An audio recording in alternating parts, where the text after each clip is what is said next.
Hello दोस्तों, कैसे हो आप सभी।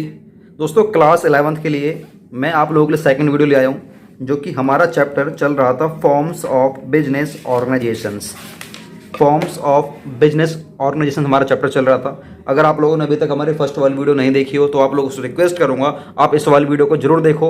इस वाली वीडियो को देखने के लिए या तो आप हमारे चैनल पर चले जाओ, वहां पर आपको वीडियो दिखाई दी जाएगी, या इस वाली वीडियो के नीचे डिस्क्रिप्शन में जाओ, वहां पर आपको लिंक दिया गया है, उस लिंक पर क्लिक करो और फर्स्ट वाली वीडियो को देख लेना, जिससे कि आपको हमारा सेकंड वाला पार्ट जो कि आज का है आपको अच्छे तरीके से समझ में आ जाएगा। तो चलिए, हम लोगों ने फर्स्ट वाली पार्ट में सीखा था क्लासिफिकेशन ऑफ बिजनेस एंटरप्राइज हमारी क्या होती है, और हम लोग इसको किस तरीके से क्लासीफाई हम लोगों ने करा था प्राइवेट में, पब्लिक में और जॉइंट में। हम लोगों ने किस तरीके से क्लासीफाई करा था, समझा था बहुत बारीकी से, प्रैक्टिकल गूगल करके सीखा था कि प्राइवेट सेक्टर एंटरप्राइज क्या होती है, पब्लिक क्या होती है और जॉइंट क्या होती है। आज हमारा सेकंड पार्ट है, इसमें आप लोगों को सिखाऊंगा कि जो हमारी प्राइवेट सेक्टर एंटरप्राइज है ना, प्राइवेट, पहले प्राइवेट कवर करेंगे, बाद में पब्लिक करेंगे और फिर हम लोग जॉइंट कवर करेंगे। पहले प्राइवेट सेक्टर एंटरप्राइज कवर कर लेते हैं। इसमें हम लोग सीखेंगे कि प्राइवेट सेक्टर एंटरप्राइज में भी किस किस टाइप की हमारी मतलब एंटरप्राइज बन सकती है, मतलब किस प्रकार की बन सकती है हमारी वो बिजनेस, हमारे हम लोग किस प्रकार के बना सकते हैं। 5 प्रकार के हम लोग बिजनेस बना सकते हैं: sole proprietorship, joint, Hindu family business, partnership, cooperative society या कोऑपरेटिव ऑर्गेनाइजेशन या हमारी कंपनी। हम इस टाइप के हम लोग 5 अलग अलग प्रकार के हम लोग बिजनेस क्रिएट कर सकते हैं, जो कि सारे के सारे हमारे प्राइवेट के अंदर आते हैं। अब हम लोग आज सिर्फ सोल प्रोप्राइटरशिप के बारे में सीखेंगे। उसके बाद जो हमारी अगली वीडियो आएगी वो आएगी जॉइंट हिंदू के बारे में, फिर पार्टनरशिप के बारे में, फिर कोऑपरेटिव और फिर कंपनी। इस तरीके से काफ़ी सारे हमारे पार्ट बन जाएंगे। चलिए, हम लोगों ने पहले वाले पार्ट में सीखा था इंट्रोडक्शन कि हमारी जो बिजनेस एंटरप्राइज है हमारी कौन कौन सी टाइप की होती है, प्राइवेट, पब्लिक और जॉइंट। अब हम लोग सीखेंगे आज कि forms of private sector enterprise. Private sector enterprise में किस किस फॉर्म मतलब टाइप्स की हम लोग एंटिटी क्रिएट कर सकते हैं। The private sector enterprise can function and run by adopting any of the following forms. मतलब जो हमारी प्राइवेट सेक्टर की जो एंटरप्राइज हैं वो फंक्शन कर सकती है और रन कर सकती है इन 5 में से किसी भी एक के थ्रू, या तो सोल प्रोप्राइटरशिप या जॉइंट हिंदू फैमिली बिजनेस या हमारी पार्टनरशिप या हमारी कोऑपरेटिव सोसाइटी या हमारी कंपनी। हम इन 5 को क्रिएट कर सकते हैं। 5 में से कोई सा भी एक क्रिएट कर लो और उसको आप एज अ प्राइवेट सेक्टर में चला सकते हो। अब हम लोग बात करते हैं सबसे पहले कि हमारी सोल प्रोप्राइटरशिप हमारी होती क्या है। हमारी सोल प्रोप्राइटरशिप होती क्या है? Sole proprietorship, sole proprietor, sole मतलब होता है वन, प्रोप्राइटर मतलब होता है ऑनर। मतलब जिस बिजनेस का सिर्फ एक ही मालिक हो वो हमारी क्या कहलाती है? सोल प्रोप्राइटरशिप कहलाती है। मतलब जिस बिजनेस का, अब आप ना दिमाग लगाओ, ऐसा कौन सा बिजनेस आपने अपने गली मोहल्लों में या आपने अपनी सोसाइटी में, लोकेलिटी में कहाँ देखा है जिस दुकान के मालिक एक होता है, या जिस बिजनेस का मालिक सिर्फ एक होता है, जिस बड़ी सी शॉप का, जिस बड़े से शोरूम का मालिक सिर्फ एक होता है, चलाने वाला एक होता है। भले ही उसके नीचे काम करने वाले 10-15 एम्प्लॉय काम कर रहे हो, कोई दिक्कत नहीं, लेकिन चलाने वाला एक ही होता है। सोचो कौन सा है आपके आसपास, कौन सा शोरूम है, कपड़े का हो सकता है या किसी भी चीज़ का शोरूम हो सकता है, कोई दुकान हो सकती है जिसमें सिर्फ एक ही बंदा बैठा रहता है, चलाने वाला वही होता है, पैसा लगाने वाला वही होता है, कंट्रोल करने वाला वही होता है, मैनेजमेंट करने वाला वो होता है, माल लाने वाला वो होता है, माल बेचने वाला वो होता है, लॉस उठाने वाला वो होता है, प्रॉफिट बांटने वाला अकेला वही होता है। सोचो ऐसा कौन है? बहुत सारे हैं। चलिए, A business owned या managed या controlled by a single individual is known as the sole proprietorship organization। ऐसी ऑर्गेनाइजेशन जिसका मालिक एक ही होगा, उसकी ओनरशिप खुद की होगी, मैनेजमेंट खुद करेगा, कंट्रोल खुद करेगा, रिस्क भी खुद लेगा, प्रॉफिट भी खुद लेगा, सब कुछ वो खुद लगेगा। मतलब दिमाग भी खुद लगाएगा, उसकी कंट्रोलिंग कैपेसिटी भी खुद की अकेले की लिमिटेड होती है। सब कुछ सीखने वाले हम लोग दोस्तों आज की वीडियो में।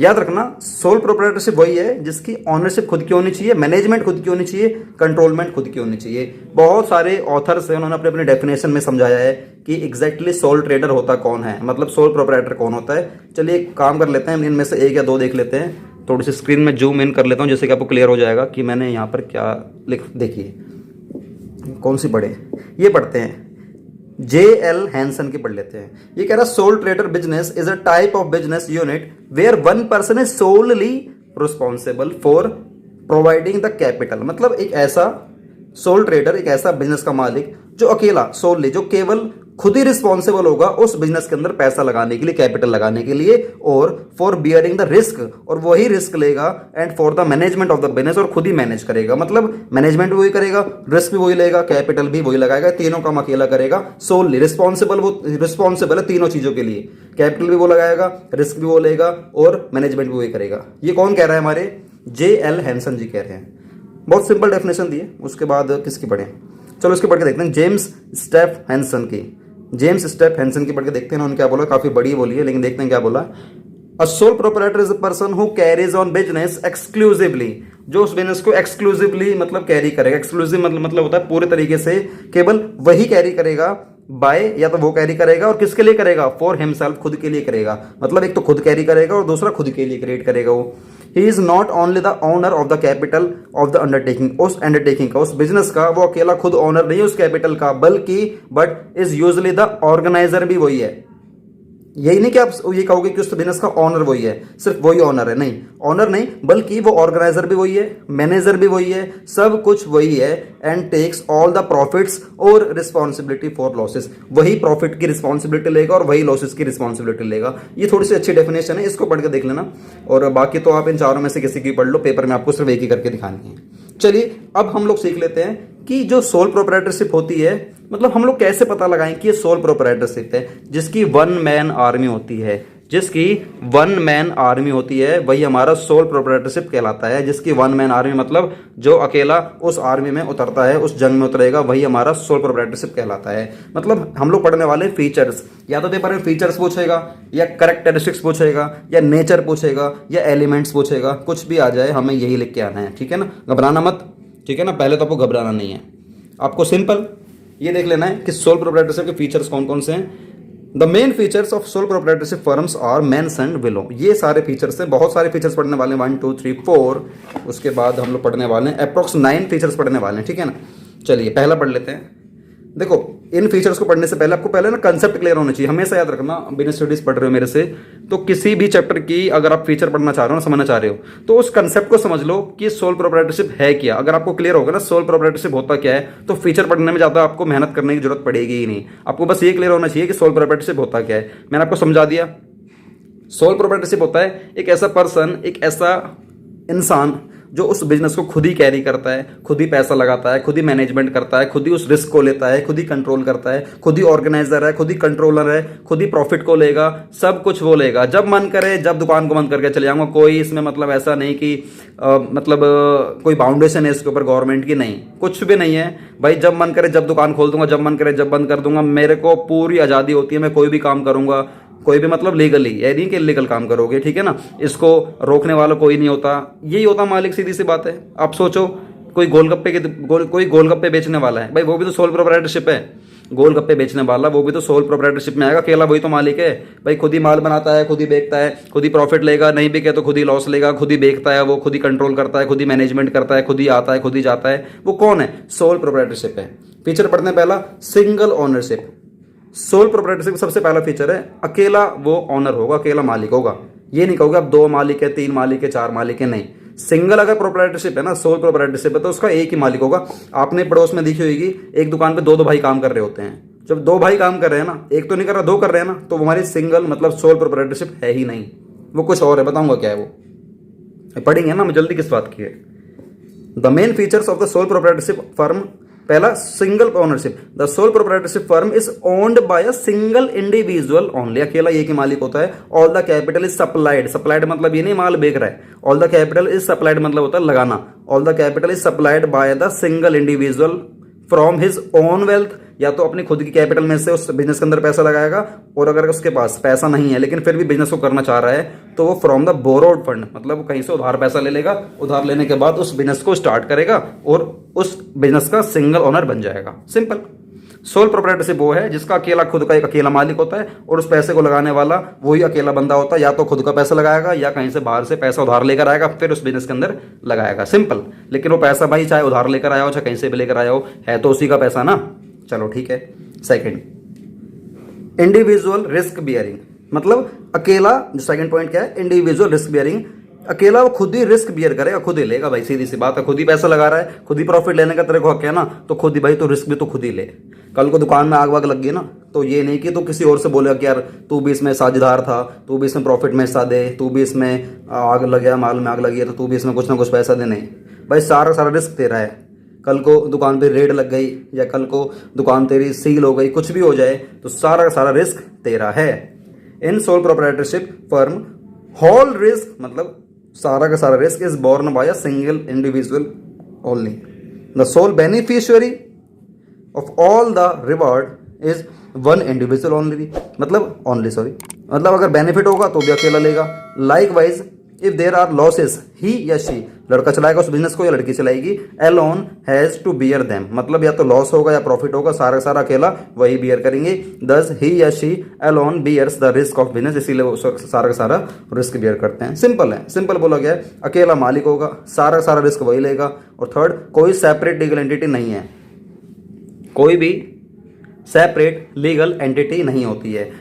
देखो सोल प्रोप्राइटरशिप में ध्यान रखना, कोई सेपरेट लीगल एंटिटी नहीं होती है, मतलब ये कि दोनों, चाहे बिजनेस हो चाहे मालिक हो, दोनों को दोनों ये एक ही माने जाते हैं, ये दोनों अलग अलग नहीं है। जब कंपनी के बारे में बताऊंगा दोनों अलग अलग होते हैं, लेकिन पार्टनरशिप में या सोल प्रोप्राइटरशिप में दोनों के दोनों क्या होते हैं, ये एक ही होते हैं। एक का मतलब ये होता है कि a sole proprietorship has no legal entity या legal identity separate from that of its owner, मतलब ये कि मालिक और बिजनेस दोनों एक ही माने जाते हैं। Law makes no difference between the owner and the enterprise, जो लॉ है वो इन दोनों में कोई भी डिफरेंस क्रिएट नहीं करता है। Business and owner exist together, ये दोनों के दोनों एक साथ ही रहते हैं।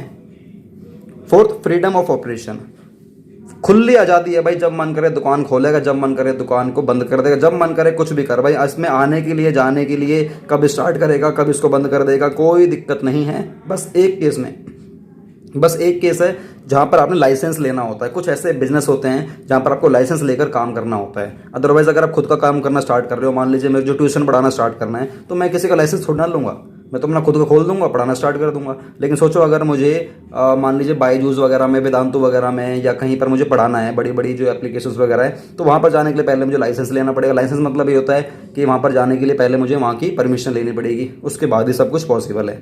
लेकिन जब मुझे खुद का ही काम करना है, जैसे मेरा खुद का भी इंस्टीट्यूट है, तो वहाँ पर मैं फ्रीडम हूँ, जब मेरा मन करे जब पढ़ाऊंगा, जब मन करे जब छोड़ दूंगा, सीधी सी बात है। In sole proprietorship firm there is minimum government regulation, मतलब गवर्नमेंट की बहुत ही ज़्यादा कम रेगुलेशन होती है। गवर्नमेंट बीच बीच में आकर आपको परेशान नहीं करेगी, बहुत ही कम करेगी। बहुत ही कम मतलब एक कि चाहे आप भले सोल प्रोप्राइटरशिप कर रहे हो, चाहे खुद ही सारा रिस्क ले रहे हो, खुद ही ऑनरशिप कर रहे हो, खुद ही मतलब कोई गलती नहीं कर रहे हो, गवर्नमेंट बहुत ही कम मतलब इंटरफेयर करेगी, अगर आप अनलेस कोई गलत काम तो नहीं कर रहे हो, बस अदरवाइज कोई मतलब नहीं। No legal formalities are required to start या मैनेज या डिसॉल्व सोल अंडर या सोल ट्रेडर बिजनेस। अगर आपको सोल ट्रेडिंग बिजनेस को स्टार्ट करना है, बंद करना है, मैनेज करना है, तो कोई लीगल फॉर्मेलिटीज़ की ज़्यादा जरूरत होती नहीं है। इसमें तो कह रहा है होती ही नहीं है, सीधी सी बात है। Only a licence is necessary in certain type of business. कुछ टाइप के ऐसे होते हैं बिजनेस जहाँ पर आपको लाइसेंस लेना पड़ता है, जैसे कि अगर आप दारू वगैरह बेचने का काम करोगे तो आपकी खुद की दुकान होगी, खुद ही स्टार्ट करोगे, खुद ही रिस्क लोगे, खुद ही प्रॉफिट लोगे, खुद ही लॉस लोगे, लेकिन उस केस में आपको उसको चलाने के लिए लाइसेंस लेना पड़ेगा। The proprietor enjoys freedom of operation in sole proprietorship concern, जो प्रोप्राइटर होता है, जो बिजनेस का मालिक होता है, वो एंजॉय करता है फ्रीडम को, मतलब किसी के वो बंधे में आकर काम नहीं करता है। सीधी सी बात है यार, अपना खुद की हमारी पावरशिप होनी चाहिए ना, किसी के दूसरे की गुलामी पे काम नहीं करना चाहिए हम लोगों को। फिफ्थ पॉइंट पढ़ते हैं। फिफ्थ पॉइंट कह रहा है अनलिमिटेड लाइबिलिटी, मतलब मेरी जो लाइबिलिटी होगी ना वो अनलिमिटेड होगी, मतलब ये कि मुझे अनगिनत पैसा देना पड़ जाएगा अगर कभी लॉस हो गया तो। जैसे कि in sole proprietorship firm the proprietor is personally liable for all the debts of the business. Debts मतलब लोन, जितने भी उसने लोन वगैरह लिए होंगे। सीधी सी बात है भाई, मैं एक स्टार्ट कर रहा हूँ कोई बिजनेस, मैंने कहीं से 3 लाख रुपए का लोन लिया है, तो उसको पेमेंट भी कौन करूंगा भाई, मैं ही तो पेमेंट करूंगा ना। उस जितने भी डेट्स है, जितने भी लोन्स वगैरह, उसकी पेमेंट अकेला मैं ही तो करूंगा, या आप लोग आकर मेरी हेल्प कर दोगे? नहीं भाई, सोल प्रोप्राइटरशिप में तो अकेला मैं ही पैसा दूंगा ना। तो वही कह रहा है अनलिमिटेड लाइबिलिटी। अनलिमिटेड, अनलिमिटेड का मतलब ये है in case of business loss में चले जाता है, if the business assets are not sufficient to meet all the business liabilities. आपके बिजनेस के अंदर जितने भी एसेट्स हैं, अगर वो इस कैपेबल में नहीं है कि आपके बिजनेस के जितने भी लाइबिलिटीज वगैरह हैं जो आपको बाहर वालों को पैसे देने हैं, अगर आपके पास इतनी एसेट्स नहीं है, तो उस केस में कह रहा था प्रोप्राइटर, जो प्रोप्राइटर है, बिजनेस का मालिक है, may have to sell his personal property to pay off the liabilities. Liabilities को पे आउट करने के लिए ना आपको अपनी पर्सनल प्रॉपर्टी, जो घर के जो भी चीजें वगैरह ना, आपको वो भी बेचनी पड़ सकती हैं लाइबिलिटी देने के लिए। तो बस यही थोड़ा सा बहुत बड़ा लॉस माना जाता है सोल प्रोप्राइटरशिप का, कि आपकी अनलिमिटेड लाइबिलिटी है। एक लाइबिलिटी तो वो है कि आपने 3 लाख रुपए का लोन लिया, आपको 3 लाख रुपए ही देने हैं बस, तो ये लिमिटेड लाइबिलिटी है। लेकिन एक होता है अनलिमिटेड, मतलब ये कि भविष्य में ज्यादा लॉस हो गया ना, तो वो लॉस भी तुम्हें देना पड़ेगा। आप ये वाली बात बोल के नहीं बच सकते हो मेरे पास पैसा ही नहीं है, क्योंकि बिजनेस में 3 लाख रुपए लगाए तो वो तो डूब ही गया। आप ये वाली बात बोल के बच नहीं सकते, क्योंकि आप और बिजनेस दोनों एक ही हो। मैंने बताया था ना, नो सेपरेट लीगल एंटिटी। आप दोनों की सेपरेट लीगल एंटिटी नहीं है, आप दोनों एक ही हो, बिजनेस और मालिक एक ही है। अगर लॉस हो गया, कुछ भी हो, कैसा भी लॉस हो, वो तुमको ही देना पड़ जाएगा। तो ये खैर सबसे बड़ा घातक पॉइंट है इस वाले कह सकते हो कि सोल प्रोप्राइटरशिप का। अगला देखते हैं, वन मैन कंट्रोल। अकेले आप ही का सारा कंट्रोल होता है, सीधी सी बात है, कोई और आके कंट्रोल नहीं करेगा आपके बिजनेस को। मैं पढ़ा रहा हूँ, मेरा यूट्यूब चैनल है, हम इस पे हमारा जो चैनल है इसमें कंट्रोल सिर्फ मेरा है, आप लोगों का कंट्रोल इस पर कभी नहीं आएगा, ना आपका ना कभी किसी और का कंट्रोल आएगा, ठीक है ना। The proprietor is the sole owner of the firm. अकेला मैं ही ओनर माना जाता हूँ, मालिक माना जाता हूँ। And has full control over it. मेरा सारा कंट्रोल मेरा ही होगा और किसी का कंट्रोल नहीं होगा अगर मेरी सोल प्रोप्राइटरशिप है। चाहे भले ही मैंने अपने नीचे 10 बंदे लगा रखे हैं काम करने के लिए, उन 10 बंदों को मैनेज करने वाला भी मैं ही होऊंगा, उनको कंट्रोल करने वाला भी मैं ही होऊंगा। The ownership and the management lies in the hands of one person only. Management और ओनरशिप दोनों एक ही बंदे के हाथ में होती है, जो कि होता है मालिक। सम पर्सन्स और managers may be employed to help the owner. कुछ हम लोग एम्प्लॉयज को, कुछ मैनेजर्स को, कुछ पर्सन्स को हम लोग एम्प्लॉय कर सकते हैं, अपने बिजनेस में काम पर लगा सकते हैं अपनी सपोर्ट के लिए, अपनी हेल्प करने के लिए। लेकिन अल्टीमेटली जो ओनर है वो मालिक ही माना जाएगा। But ultimate control lies with the soul trader himself. जो अल्टीमेट जो कंट्रोल होगा ना उन 10 के ऊपर, वो मेरा ही होगा। अगला पॉइंट पढ़ते हैं, स्मॉल साइज। अगर आप एक सोल प्रोप्राइटरशिप बना रहे हो ना, तो वो हमेशा स्मॉल साइज में ही बनेगी, वो कभी भी बड़े साइज में बन ही नहीं सकती है। क्यों? आपके पास लिमिटेड पैसा होगा ना, आपके पास लिमिटेड पैसा होगा, लिमिटेड मैनेजरल कैपेसिटी होगी, लिमिटेड ही आप रिस्क ले सकते हो, लिमिटेड ही आप काम कर सकते हो, लिमिटेड ही आप अपना टाइम दे सकते हो। तो इसलिए आपका बिजनेस भी थोड़ा छोटा ही होगा इन कंपैरिजन टू बड़े बड़े बिजनेस के हिसाब से, ठीक है। Small size. The sole proprietorship firms operate on a very small scale. बहुत ही छोटे स्मॉल पे काम करता है, एज क्योंकि all the funds are arranged by one person only. Total management and control lies मतलब उसी पे होना, उसी पे होती है, होना मतलब होना, lies with one person only. उसी पर ही होती है, वन पर्सन पर ही होती है सारी कंट्रोल, सारी मैनेजमेंट, सारा पैसा लगाना, अरेंजमेंट करना, सब एक बंदा ही करता है। A soul trader can arrange limited funds, बहुत ही लिमिटेड फंड से अरेंज कर सकता है। एंड हैज लिमिटेड मैनेजरल उसकी एबिलिटी होती है। Therefore the scale of operation is generally limited. इसीलिए जो उसका स्केल ऑफ ऑपरेशन है, मतलब जो काम करता है, बहुत ही लिमिटेड कर सकता है। सपोज दैट मेरा यूट्यूब चैनल है भाई, ठीक है, प्राइवेट में ही आएगा, ये कोई गवर्नमेंट तो है नहीं, प्राइवेट में आएगा। मेरा यूट्यूब चैनल है, अब अगर मैं इसको चलाने वाला अकेला ही हूँ, तो मैं सिर्फ एक ही चैनल चला सकता हूँ, विनोद सिंगला क्लासेस, जिस पे आप अकाउंट्स की वीडियो देख रहे हो या बिजनेस स्टडीज की वीडियो देख रहे हो। लेकिन मेरे पास पूरा स्टाफ है, मेरी एक टीम है, तो इसीलिए हम लोग 2-3 चैनल रन कर रहे हैं, जहाँ पर आप लोग अगर अपने इंग्लिश को स्ट्रॉन्ग करना चाहते हो, आप लोग अपने इंग्लिश को भी स्ट्रॉन्ग कर सकते हो। हमारे एक चैनल और है, इंग्लिश की क्लास विनोद लिख देना, सर्च कर लेना, इंग्लिश की क्लास विनोद, एक ही बार में हमारा चैनल ऊपर आ जाएगा। उस वाले चैनल को हमारी टीम रन करती है, हमारी टीम एडिटिंग करती है, हमारी टीम शूटिंग करती है, हमारी टीम सब कुछ संभालती है। लेकिन अल्टीमेट जो उसका ऑनर है कौन है? विनोद सिंगला सर ही है आपके। इसी तरीके से हमारा एक चैनल और भी है, जहाँ पर आप अपनी पर्सनैलिटी को अपग्रेड कर सकते हो। आप अपनी लाइफ से जुड़ी छोटी छोटी जो आप लोग गलतियाँ करते हो कदम कदम पर, आप उन गलतियों को नहीं करोगे, आप लोग आने वाले टाइम में कभी पछताओगे नहीं। तो सारी सीख पहले ले लो। तो एक हमारा चैनल और भी विनोद सिंगला के नाम से सर्च करोगे, एक ही बार में ऊपर आ जाएगा। तो ऐसे काफ़ी सारे चैनल चल रहे हैं। अब चलाने वाली मेरी प्रॉपर एक टीम है, मतलब सब कुछ है। लेकिन अगर मैं अकेला ही काम करूंगा ना, तो मेरे पास मान लो पूरा स्टाफ नहीं है, पूरी टीम नहीं है, तो मेरी मतलब बहुत ही, मेरा कंट्रोलमेंट सिर्फ बहुत ही कम हो जाएगा। उसको स्मॉल साइज में रखूंगा, ठीक है ना, मतलब बहुत परेशान हो जाऊंगा। इसीलिए मैं कंट्रोल भी कम कर पाऊंगा, टाइम कम दे पाऊंगा, ऑपरेशन कम कर पाऊंगा, तो बहुत सारी चीज़ें हो जाती हैं। इसलिए अगर आप अकेले हो तो आपका साइज बहुत छोटा होगा। लेकिन अगर आपकी टीम बड़ी हो जाती है, बहुत बड़े आपके एम्प्लॉयज़ वगैरह, काफ़ी सारे स्टाफ इकट्ठा हो जाता है, तो आप उस सोल प्रोप्राइटरशिप को थोड़ा सा और बड़े लेवल पे लेके जा सकते हो। चलिए आगे देखते हैं, 2 पॉइंट रह गए बस। Formation and closure.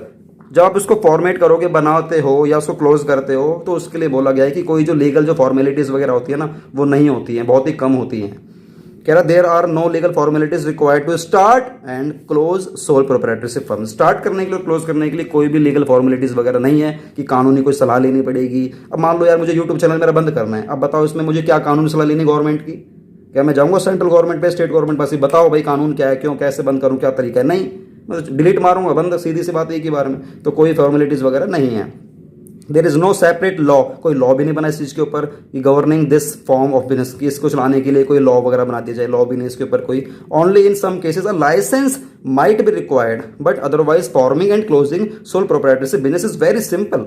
आपको लाइसेंस लेना पड़ सकता है कुछ स्पेसिफिक टाइप के बिजनेस को रन करने के लिए, जैसे कि आपको दारू वगैरह बेचनी है, या अगर आपको ड्राइविंग चलाने सिखानी है किसी को तो उसके लिए लाइसेंस लेना पड़ेगा। ठीक है, अगर आपको कोर्ट में बैठ के आपको इनकम टैक्स का, जीएसटी का, ऑडिट का ये वाला काम करना है, लोगों को आधार कार्ड बनवाने, पैन कार्ड बनवाने हैं, राशन कार्ड बनवाने, कुछ भी बनवाना हो तो उसके लिए आपको कोर्ट में बैठना है तो चांबर लेने के लिए आपको लाइसेंस लेना पड़ता है। तो अगर आपको मान लीजिए कोई सरकारी कोई हॉस्पिटल वगैरह है, उसके नीचे आपको पार्किंग की फैसिलिटी देनी है लोगों को और 5-5, 6-6 रुपये, 10-10 रुपये चार्ज करने हैं तो उसके लिए आपको लाइसेंस लेना पड़ता है। तो ये चीज़ें हैं, तो बहुत सारी चीज़ें हैं जहाँ पर आपको लाइसेंस लेना पड़ता है। और बाकी अगर प्राइवेट कोई काम कर रहे हो, प्राइवेट काम करने के लिए तो कोई लाइसेंस लेने की जरूरत है ही नहीं। लास्ट पॉइंट, लास्ट है लेकिन लीस्ट नहीं है, last but not the least, खत्म नहीं है। इसके बाद आप कोई मन करना है आपके कि यार हाँ इसके अंदर ये भी हो सकता है वो भी हो सकता है, तो नीचे बताओ कमेंट बॉक्स में कि और क्या फीचर हो सकते हैं सोल प्रोप्राइटरशिप के, बताना नीचे कमेंट बॉक्स में, ताकि आने वाले टाइम में कभी मैं नेक्स्ट सेशन के लिए वीडियो बनाऊंगा तो उन वाले पॉइंट्स को भी कवर कर लूंगा। चलिए, लैक ऑफ बिजनेस कंटिन्यूटी, मतलब बस यही एक कमी है कि बिजनेस हमारी जो कंटिन्यूटी है ना वो कभी कभार हमारी यहाँ पर खत्म हो सकती है अगर आप एक बिजनेस के मालिक सिर्फ एक ही हो। अगर आपके पास कोई आपका वंश नहीं है, आप या आपको चलाने वाला, उस बिजनेस को चलाने वाला कोई और नहीं है, तो उस केस में आपका बिजनेस है उसकी जो कंटिन्यूटी है ना वो खत्म हो सकती है।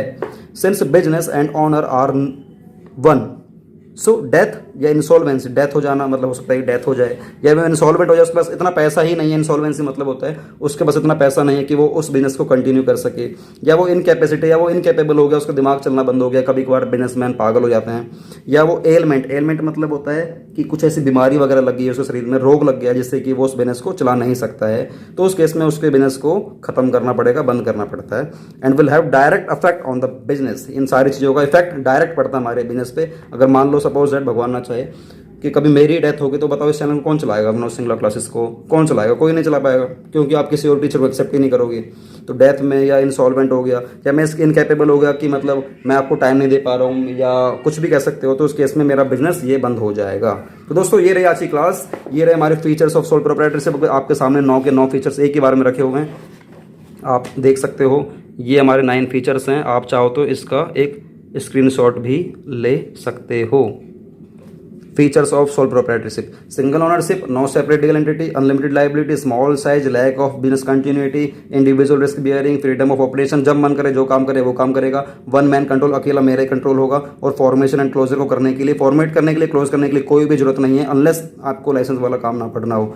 लाइसेंस लेना पड़ेगा तो फॉर्मेशन क्लोजिंग भी थोड़ा सा स्टेप आ जाएगा गवर्नमेंट का, अगर आपको लाइसेंस लेना पड़ रहा है तो, गवर्नमेंट का या प्राइवेट का जो भी है। तो गाइस ये रही आपकी सेकंड वीडियो। आपको वीडियो कैसे लगी नीचे कमेंट बॉक्स में, वीडियो अच्छी लगी वीडियो को लाइक करना, लाइक करने से वीडियो आगे लोगों तक पहुंचती है और हमें थोड़ा मोटिवेशन मिलता है। और कमेंट करके बताना कि ऐसा कोई और पॉइंट लग रहा है आपको कि हम लोग अपने इस सोल प्रोप्राइटरशिप के फीचर्स में ऐड कर सकते हैं, बताना नीचे कमेंट बॉक्स में।